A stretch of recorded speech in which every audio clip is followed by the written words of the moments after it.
परमेश्वर पिता का अब धन्यवाद करते हैं। मुझे ऐसा अवसर परमेश्वर पिता ने दिया है कि सेवकाई में शामिल होने के लिए, विशेषकर आज के रविवार के आराधना में शामिल होने के लिए परमेश्वर पिता मेरी सहायता किया। मैं सर्वशक्तिमान परमेश्वर का धन्यवाद करता हूँ।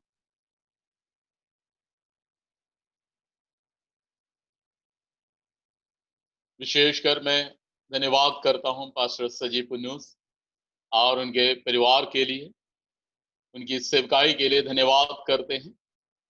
जैसे पास्टर ने मेरे परिचय कराया है, 2003 तक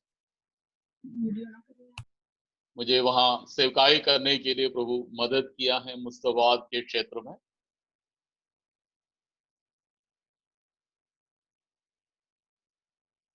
प्रभु हमारी सहायता करें। आज के वचन के द्वारा परमेश्वर पिता हमें आशीष दे, सामर्थ्य दे, यही मैं प्रार्थना करता हूं। आप मेरे साथ प्रार्थना के साथ बैठे, जरूर परमेश्वर हमसे बातचीत करेंगे। आज के कुछ समय के मनन के लिए मैं चुना हुआ भाग इब्रानियों की पत्री 11 अध्याय का 8 से 16 तक के वचन। इब्रानियों 11 अध्याय का 8 से 16 तक। मैं इनमें कुछ बातें आपके सन्मुख में मैं रखना चाहता हूं। इन वचनों में काफी बातें यहां पर लिखा है। हम जब मनन करते हैं, प्रभु की आत्मा हमसे इन बातों से बातचीत करते हैं, लेकिन मैं उनमें से चुनी हुई कुछ बातों को आपके सन्मुख में रखना चाहता हूं। कुछ वचनों को मैं आपके सन्मुख में पढ़ूंगा जो कि परमेश्वर की आत्मा आज हमसे बातचीत करे। उसका 8वां वचन में लिखा है, विश्वास ही से अब्राहम जब बुलाया गया तो आज्ञा मानकर ऐसी जगह निकल गया जिसे मीरास में लेने वाला था, और ये ना जानता था कि मैं किधर जाता हूं, तो भी निकल गया। निश्चय परमेश्वर के बुलाहट के विषय में, अब्राहम के बुलाहट के विषय में यहाँ पर हम परमेश्वर के पवित्र वचन में देखते हैं। अब्राहम को परमेश्वर जब बुला, अब्राहम को बताया निकल जाओ, जब उनको बोला कि अपने देश, अपने कुट और अपने परिवार को छोड़कर निकल जाओ और उस देश में मैं, जिस देश में मैं तुम्हें दिखाऊंगा। हम उत्पत्ति का पुस्तक 12 अध्याय में इन बातों को देखते हैं। तो अब्राहम ने क्या किया, परमेश्वर के आवाज को सुनकर निकल गया। हम कई लोगों की बुलाहट के विषय में देखते हैं। यशायाह नबी के पुस्तक में 6 अध्याय में परमेश्वर यशायाह नबी को बुलाते हुए, यिर्मयाह के पुस्तक 1 अध्याय के 5 अध्याय में यिर्मयाह नबी को बुलाते हुए हम देखते हैं। और प्रेरितों के काम में 9 अध्याय में देखते समय वहां पर हम देखते हैं पौलुस को परमेश्वर बुलाया। और यहाँ पर परमेश्वर के बुलाहट के विषय में मैं, परमेश्वर ने अलग अलग समय पर प्रिय लोगों को, परमेश्वर अपने लोगों को बुलाया। तो यहाँ पर परमेश्वर के बुलाहट एक बहुत बड़े बातें हमारे सामने लाते हैं। मैं इस बात को यहाँ पर कहना चाहता हूं, हम इस देश में परदेसी होकर रहते हैं। जब हम तीर्थ यात्री है, परदेसी हैं, वहां पर परमेश्वर अपने लोगों को बुलाया है, अलग किया है। पहली बात, यहाँ पर परमेश्वर के बुलाहट के विषय में मेरे और आपके जीवन में देखते समय परमेश्वर अलग अलग समय पर हमें बुलाया है। अलग अलग परिस्थिति में रहते समय परमेश्वर हमें बुलाया। मुझे और आपको परमेश्वर बुलाया है। बुलाने वाला परमेश्वर कितना महान। ये बुलाहट को कई बार क्या करते हैं, हम इस बात को समझ में कि परमेश्वर की बुलाहट हमारे जीवन में हुआ है या नहीं हुआ है। यहाँ पर अब्राहम इस बात को समझ लिया। अब्राहम की बातें देखते समय अब्राहम ने परमेश्वर की आवाज को सुनकर निकल पड़ा। इसके हम 8वें पद में देखा है कि परमेश्वर जब बुलाया, वो नहीं जानता था कहाँ जाना है और कहाँ पर जाके ठहरना है। लेकिन परमेश्वर के वचन में हम देखते हैं, परमेश्वर की आज्ञा मानकर ऐसी जगह निकल गया जिससे वे मीरास में लेने वाला था। परमेश्वर के बुलाहट को सुनने वाले, उसकी आवाज को सुनने वाले लोग, हम देखते हैं उनके विषय में देखते समय परमेश्वर की आवाज ही केवल सुनते हैं, सुनकर निकल पड़ते हैं। मैं आगे बढ़ना चाहता हूँ। दूसरी बात, उनके 15 वचन में इस प्रकार हम पढ़ते हैं, और जिस दशा में वे निकल आए थे, यदि उसकी स्तुति करते हैं तो उन्हें लौट जाने का अवसर था। परमेश्वर जब हमें बुलाया है, या इन विषयों के यहाँ पर लिखा है, भक्तों को परमेश्वर जब बुलाया, भक्तों के विषय में यहाँ पर कहते हैं, यदि वे उन बातों को सोचते हैं, उन बातों के विषय में वे मनन करते हैं कि हमारे पिछली दशा अब से ज्यादा बेहतर है। मेरे प्रियो, मैं कई लोगों को देखता हूँ, कई लोग ऐसे गवाही देते हैं कि हम पहले अच्छे थे, अब थोड़ा हमारे कंडीशन, समाज से हमें निकाल दिया है, समाज के लोग हमें तिरस्कार करते हैं, इनकार करते हैं, अपने परिवार के लोग हमें इनकार करते हैं, परिवार में मेरी सुधि नहीं होती है। तो मन में सोचते हुए लोग ये विचार करते हैं कि वो अच्छा था कि जो पिछले दिनों का जीवन। मैं एक घटना इस प्रकार साधु सुंदर सिंह के विषय में मैं सुना कि जब परमेश्वर का भक्त साधु जब अपने घर से निकल पड़ा, और कुछ समय के बाद उनके परिवार के जो मुखिया था, उनके पीछे गए और साधु से जब मिला, और उनके पास काफी रिकॉर्ड था, काफी धन दौलत रखा हुआ था, और काफी पेपर्स उनके हाथ में था। उस व्यक्ति उससे कहा, बेटा सुंदर सिंह, यदि तू हमारे घर में वापस तू लौटेगा, जो ये अटाची में तू देखते हैं और ये जमीन का कागजात है, ये तेरे लिए बहुत धन दौलत तेरे पिता के कुटुंब, तेरे परिवार वालों ने इकट्ठा करके रखा है, ये सब तेरे लिए है। लेकिन एक शर्त है, एक शर्त है, वो है तुझे यीशु मसीह को छोड़ना पड़ेगा।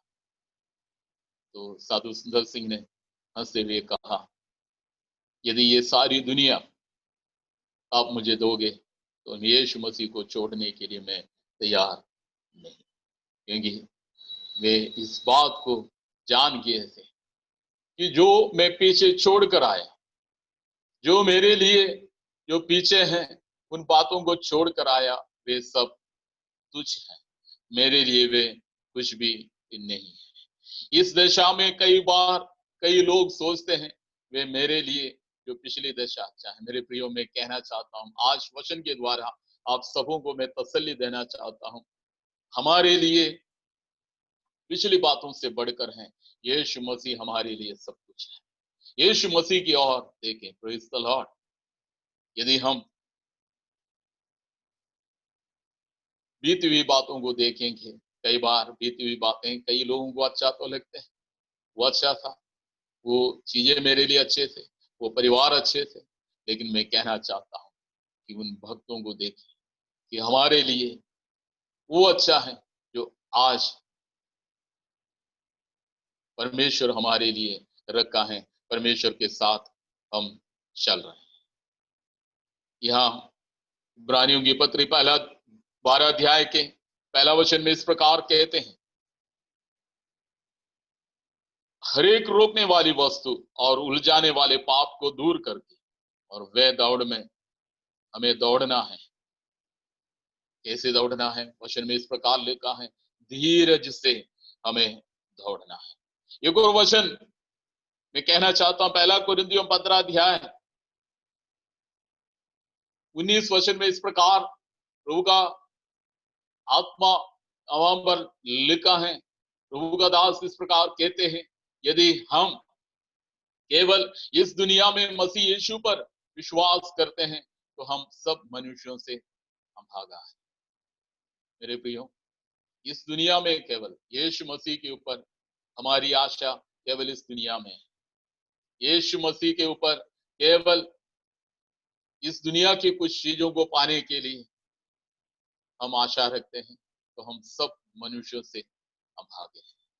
आज के समय में हम देखते समय मेरे प्रियो, बहुत से लोग मसीह पर इसलिए विश्वास करते हैं इस दुनिया के कुछ चीजों को उन्हें मिलना है। कई लोगों को नौकरी की तलाश में है, नौकरी चाहिए।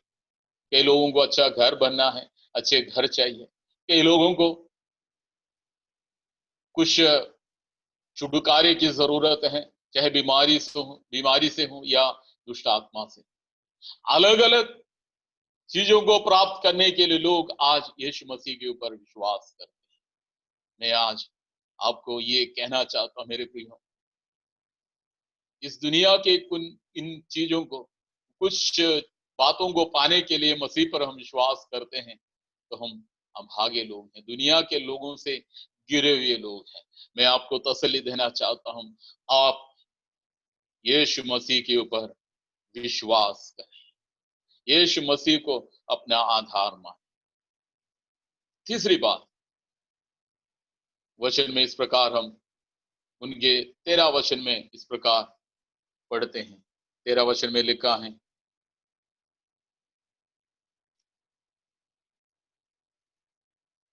ये सब विश्वास ही की दशा में मरे, वे सब विश्वास ही की दशा में मरे। हालेलुया।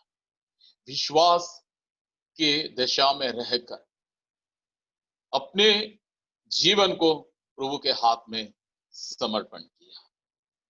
इसलिए हम परमेश्वर के वचन में प्रकाशित वाक्य 2 अध्याय उसके 10 वचन में इस प्रकार लिखा है, मृत्यु तक विश्वासी रहा। आखिरी दम तक विश्वास में स्थिर रहने के लिए परमेश्वर की आत्मा हमसे आज बातचीत कर रही है। विश्वास का जीवन मेरे प्रियो कुछ दिनों का जीवन नहीं है। बहुत लोग विश्वास में आए लेकिन विश्वास को, अपने जीवन के उन चीजों को पाकर वे विश्वास से पीछे चले गए। हम केवल कुछ दिनों के विश्वासी ना रहे। यहाँ पर उन लोगों के विषय में इब्रानियों के पत्र यहाँ पर लेखक इस बात को दर्शाते हैं, वे सब विश्वास ही की दशा में मरे। हमारे मृत्यु विश्वास की दशा, विश्वास में रहते हुए हम इस बात का विश्वास करते हुए अपना जीवन इस दुनिया में हम छोड़ें। तब तक हम विश्वास ही रहें जब तक हमारा मृत्यु ना हो। अधूरा विश्वास कभी भी परमेश्वर नहीं चाहते हैं कि हम अधूरा विश्वास करने वाले। परमेश्वर चाहते हैं कि अंतिम दिन तक हम विश्वास करने वाले बने। यहाँ परमेश्वर के आत्मा इसलिए लिखा हुआ है कि आज के दुनिया में, आज के समय में, आज के संदर्भ में रहने वाले लोग भी अंत तक यीशु मसीह के ऊपर विश्वास करें। हालेलुया। परमेश्वर चाहते हैं कि हम अंतिम दिन तक विश्वासी रहकर प्रभु के साथ चलें। चौथी बात मैं कहना चाहता हूं, उसके 11 अध्याय के 10 वचन में इस प्रकार हम पढ़ते हैं, क्योंकि वह उस स्थिर नींव वाले नगर की बाट जोता था, जिसका रचने वाला और बनाने वाला परमेश्वर है। हालेलुया! कितने आश्वासन की वचन है। ये आखिरी में मैं कहना चाहता हूं, एक हमारी एक हमेशा का एक भवन है। यहाँ प्रभु का दास यहाँ पर कहते हैं, उस नहर के विषय में यहाँ पर प्रभु का दास कहते हैं कि वह स्थिर नींव वाले नगर है, जिसका रचने वाला और बनाने वाला परमेश्वर है। मनुष्य के हाथों से बनाए हुए नगर हो, शहर हो, घर हो, वे सब हिल जाते हैं। तो सब में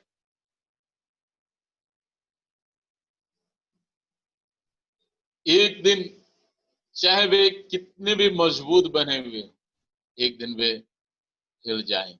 लेकिन परमेश्वर के वचन इस प्रकार हमें कहते हैं, ये जो घर है, ये जो मकान है, परमेश्वर स्वयं उनका नींव डाला है। परमेश्वर ने स्वयं इसको बनाया है। परमेश्वर स्वयं उसका बनाने वाला है। यहाँ पर प्रभु यीशु मसीह ने कहा, यूहन्ना रचित सुसमाचार 14 अध्याय का 1 से लेकर 3 तक के वचन में इस प्रकार कहते हैं कि जब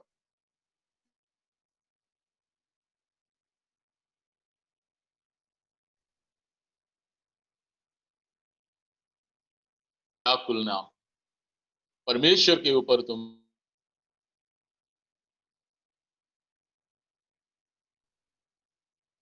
विश्वास में बहुत से स्थान है जो यीशु यहाँ पर मकान तैयार कर रहे हैं। मेरे पिता के घर में रहने के लिए बहुत जगह है। वो जगह अब यहाँ पर इब्रानियों के पत्र लिखने वाला प्रभु का दास कहते हैं, वे परमेश्वर अपने हाथों से बनाया हुआ मकान है। ये जो मकान, उनका बनाने वाला, उनका नींव डालने वाला स्वयं परमेश्वर है। तो यहाँ लोग यहाँ के बातों को, यहाँ के घर को देखते हुए बहुत ज्यादा खुश रहते हैं। यहाँ के लोग यहाँ के घर में आनंदित रहते हैं, लेकिन परमेश्वर चाहते हैं कि हम परमेश्वर जो मकान हमारे लिए बना रहे हैं, उसको देकर आनंदित हो जाए। आज मेरे प्रियो, परमेश्वर के हाथों में हम अपना जीवन समर्पण करें। यहाँ पर हम घबराए ना।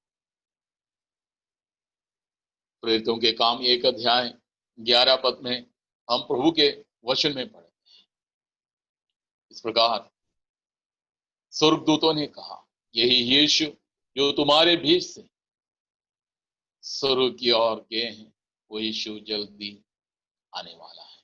जल्दी आने वाला परमेश्वर के ऊपर हम भरोसा रखें, विश्वास रखें, वो जल्दी आने वाला है। आज के दिन में पिता परमेश्वर का धन्यवाद करता हूं, क्योंकि वे हमारे लिए मकान तैयार कर रहे हैं। जो विश्वास में स्थिर हैं, विश्वास में मजबूत हैं, उनको लेने के लिए वो जल्दी आने वाला है। इसलिए मेरे वचन को, आवाज को सुनने वाले मेरे प्रिय भाई बहन, प्रभु यीशु मसीह के हाथों में हम अपना जीवन समर्पण, यीशु मसीह जल्दी आने वाला है। हम आज के उन घटनाओं को, आज के बातों को देखते हुए मैं कहना चाहता हूं, उन लोगों की तरह हम भी इंतजार में लगे रहें, जिस प्रकार वे इंतजार में लगे रहे। उस स्थिर नींव वाले नगर की बाट जोगने वाले थे। हम भी उस स्थिर नींव वाले बाट की बाट जोहने वाले बन जाए। आज के समय में उसकी बाट जोहने वाले कभी लज्जित नहीं होगा। ये प्रभु का वचन हमें तसल्ली देते हैं, उसकी बाट जोहने वाले कभी भी शर्मिंदा नहीं होगा, कभी भी लज्जित नहीं होगा। आज के सुबह की आराधना में मैं ये तसल्ली का वचन संदेश में देना चाहता हूँ। उस स्थिर नींव वाले के जो प्रभु स्वयं अपने हाथों से बनाया है, स्वयं उसका बुनियाद डाला है, स्वयं इसको बनाने वाला और रचने वाला है, जो कभी भी नहीं हिल सकते, उसकी बाट जोते रहे। तो मैं कहना चाहता हूं, यदि हम उसकी बाट जोते रहेंगे, मैं ऊपर 3 बातें जो कहा, तो हम उस संदर्भ में हम परेशान नहीं होंगे। हम अपने बुलाहट को जरूर पहचानेंगे। हम अपने बुलाहट को पहचान कर आगे बढ़ेंगे और हम उन बातों को कभी भी याद ना करेंगे जो हमने छोड़ दिया है, कभी भी स्मरण ना करेंगे।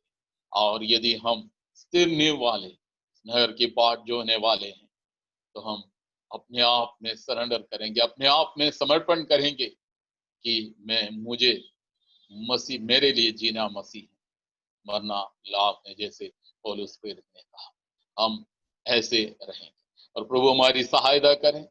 और परमेश्वर का वचन हमें तसल्ली और शांति देने वाला वचन है। मैं आप सबसे कहना चाहता हूं, यदि आप अपने दिल में, अपने जीवन में अपने आप को कमजोर महसूस करें, प्रभु के हाथों में मेरे प्रिय अपना जीवन समर्पण करें कि हमारे लिए एक घर तैयार और है जो स्थिर नींव वाले हैं।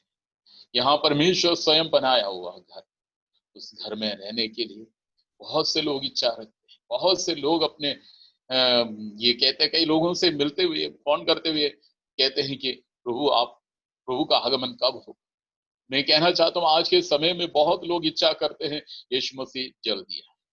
उनका आगमन के बारे में हमें निश्चय है, लेकिन कब है करके हमें पता है। लेकिन आप अपने आप को तैयारी के साथ रखना है, तैयारी के साथ रहना है। 5 कुंवारियों के समान तैयार रहें, कि हमेशा तैयार रहें। प्रभु हमारी सहायता करें। मैं विश्वास करता हूँ परमेश्वर ने हमसे बातचीत, परमेश्वर इन बातों के द्वारा, इन छोटे से संदेश के द्वारा आप सबको बहुत आय से आशीष देवे। और विशेषकर मैं इस समय एक और बार पास्टर सजीव न्यूज का मैं धन्यवाद करता हूं, जिसने मेरे लिए अच्छा अवसर दिया है। प्रभु अपने दास को बहुत आय से आशीष दे, परिवार समेत बहुत आय से आशीष दे। तो मैं आशा करता हूँ परमेश्वर आप सबसे, हम सबसे बातचीत किया। फिर से मैं इन संदेश से मैं कहना चाहता हूँ, मैं आपको तैयार रखते हुए आगे बढ़े। मैं यहाँ पर अपने संदेश को विराम करता हूँ। परमेश्वर आप सबको बहुत आज से आशीष दे। आप सबको जय मसीह।